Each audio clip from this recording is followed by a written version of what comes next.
have an opportunity to thank everybody who's been a part of this journey. I do want to thank my family, some of which are here, some of which we're not able to attend. But I definitely want to point out my committee. They were very helpful in this whole journey. So first, John, I want to tell you, you probably don't even remember saying this to me, but we're talking about the nature of semi-structured interviews. And you said you kind of have to let it go. And what you're saying is you need to give your participants the opportunity to share their narrative. And so as the participants were kind of going on, I was remembering, kind of let it go. I would always bring it back to the questions, but I appreciate your guidance. It's been a pleasure to work with you. James, you know how I feel about you. Thank you for your guidance, not only in this project, but also the countless number of ways you've been a mentor for me. And then Doug, man to man, we both know I wouldn't be here if it weren't for your advocacy and your guidance, and quite frankly, your kicking the behind. So thank you for everything. So let's get into it.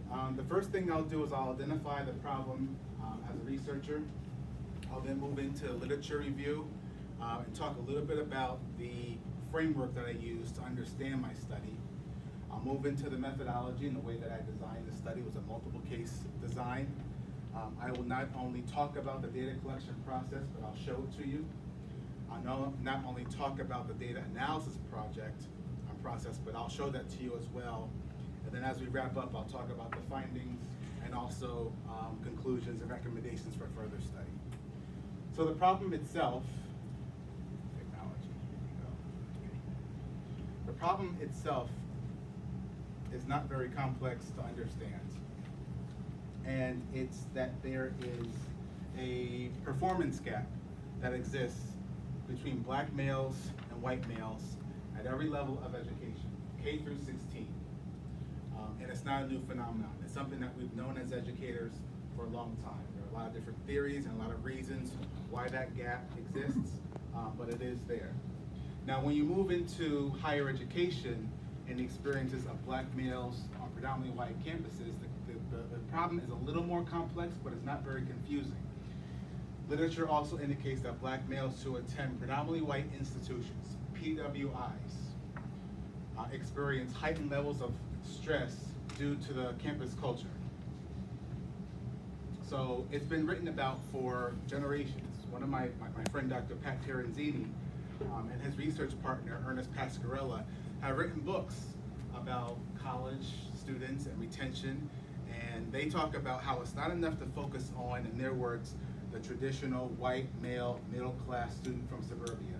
They say that you need to think about a broad range of students, diverse students, and the many different backgrounds from which they come, and colleges have to be ready to be able to support those students. George Koo is another scholar who talks about the experiences of college students and the many different backgrounds that they come from, including race and ethnicity and gender. Michael Cougette is a well-known scholar who talks specifically about black male students on PWI campuses and talks about the best practices for supporting those students. And more recently, Strayhorn and Harper have written about this exact topic once again, black males who attend PWIs. So what gap is there, what opportunity is there for me as a researcher to write about that these well-known scholars haven't already discussed? Well, my contribution to the research is this uniquely designed multiple case study to examine the experiences of black males from the boomer generation to the millennial era at a state university and a private college. So I was thinking about what the experiences were for baby boomers, black males, back in the late 60s through the 70s. And then you skip the Generation X and you fast forward to the millennials, thinking about their experiences. And have they evolved? To what extent have they changed?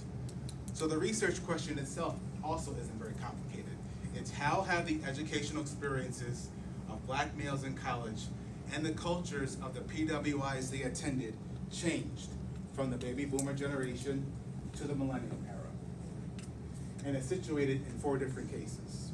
Now later on I'll talk to you about why there could be a flaw in the way that I designed the study, but for right now I'll talk to you about how the study was designed. In my study, the baby boomer case at the State University, the graduates finished between 1965, 1973. They went to a less elective public institution with a tuition back then of about $1,000 per year, and I spoke to 4 participants in this case. Now you slide over to the private college, and these participants graduated between 1975 and 1979. It was a highly selective private institution with a tuition rate back then of about $2,800, imagine that. And I spoke to 3 men in this case. Now you fast forward and slide back over to the State University.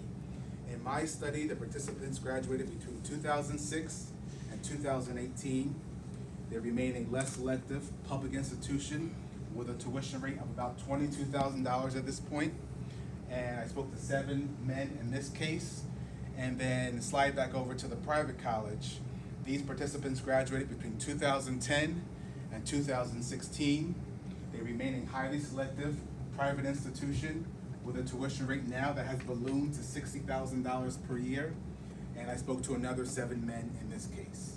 And because it was a multiple case study, I was able to collect data from a number of different sources. So I spoke to a retired professor at the State University who taught from the baby boomer generation to the millennial era. And I also spoke to a director of a diversity education office at the private college. Again, at a state university and a private college. So my committee was really helpful in helping me understand the lens that I needed to understand my study. The first thing I was looking at was critical race theory and stereotype threat. And I still write about those in my dissertation, but what they said is, Chris, really what you're saying is that there are these things that happen in society that impact the ways in which colleges have to respond. So I developed this theory, institutional response to societal revolutions, to understand the ways in which higher education have to respond to social movements, social upheaval, and different events that happen. So if you reflect back to, for example, the women's rights movement, the gay rights movement, you think about the war in Vietnam, and all the different ways, this is Kent State, all the different ways that higher education has had to grapple with these national conversations, as I call them, okay? The civil rights movement was no exception.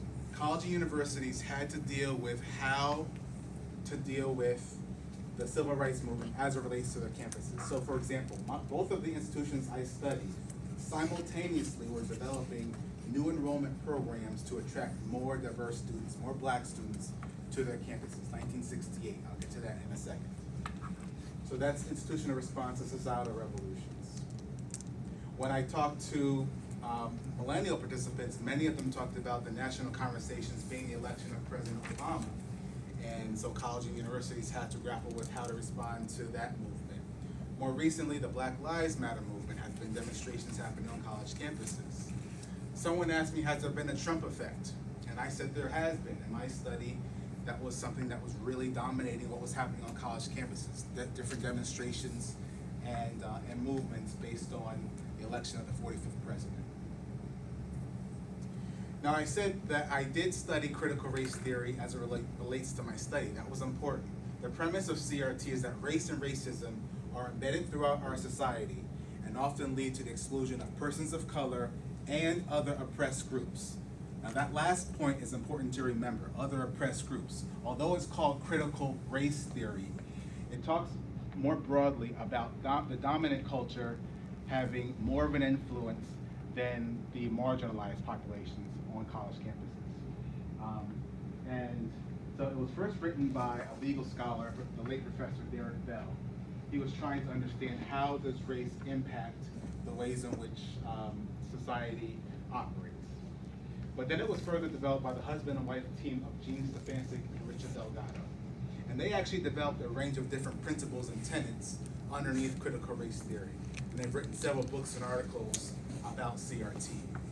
One of the principles that has been written about extensively has been a buzzword over the past several years in higher education, which is this idea of intersectionality, which was first coined by Kimberly Crenshaw Williams. And it's the whole idea that someone may identify in different ways. So what does it mean to be a black male who's from a lower socioeconomic status, who's also a Muslim? And why do I use that example? Because he's in my study. There was a man who identified as such. But what does it mean to be a woman from a lower socioeconomic status and the intersectionality that exists there? Or what does it mean to be a woman of color who's also a mother? So very quickly, that's critical race theory, and that's intersectionality in particular. And then lastly, it was important for me to understand stereotype threat. And it argues that there's a link between an individual's perceived stereotype about their own group and their resultant performance. So it's this whole prophecy that if I believe I am self-fulfilling prophecy, that if I believe I'm less than, then my performance will not reach the standard that it could be unless there's intervention where someone says you are just as good as. So very quickly, that's stereotype threat. And it was first developed by Steele and Aronson back in the mid-90s. So why did I do this study? Several different reasons. Number one, I identify as a black male, and my son is a black male. So it was a personal study for me. I always knew I wanted to study something that had to do with black men in college. It was a very important topic to me. But I also wanted to work with participants directly. I wanted to do a qualitative study. I wasn't sure how to do it, and my committee was helpful in helping me understand how I could achieve that kind of study. But lastly, we've all said we've come a long way, and it's true. The oldest person in my study started college in 1961, and so my youngest participant graduated in 2018. So in that span of time, you think about medicine, you think about technology, and we really have come a long way. But I wanted to find out, is the same true as it relates to the experiences of black males on college campuses? We've elected a black president at this point. So in my mind, surely we must have evolved over that span of time. But that's why you do the research. That's why I designed the study in this way, looking at boomers and millennials from a private college and a state university. And the multiple case study analysis book by Stake was a roadmap for how to understand a multiple case study design. I understood I can collect data not only from interviews and participants, but also from yearbooks, from photos, from video footage, cassettes, a range of different data sources, and I did all of that in this investigation. But the first thing I had to do was I had to find people to talk to. So I worked with the directors of a diversity education office at both institutions on a nominating process. So I told them what my study was, and they gave me a list of participants, potential participants, that they believed would be able to provide me with information as it related to my study. But that wasn't enough because neither one of those directors were around during the baby boomer generation. So I had to go a step further. So I also had to go through yearbooks. It was a very intense process. So imagine me, I'm in the basement of the private college library, going through pages and pages and books of yearbooks, trying to find black males who would identify as a part of my sample. And there were years where I was finding no black students who graduated in these particular years. You know, think about 1968, 70, 71. I didn't find any black students who identified as graduates in those yearbooks. Finally, I would begin to find names, and I would try to find those participants. I did the same thing for looking in student newspapers. This is an example of a cross that was burnt in the middle of campus at the State University in 1970.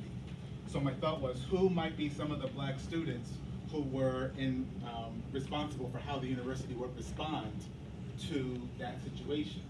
And I was able to identify the president of the Black Student Support Group at that time, who was influential in providing a response to that situation.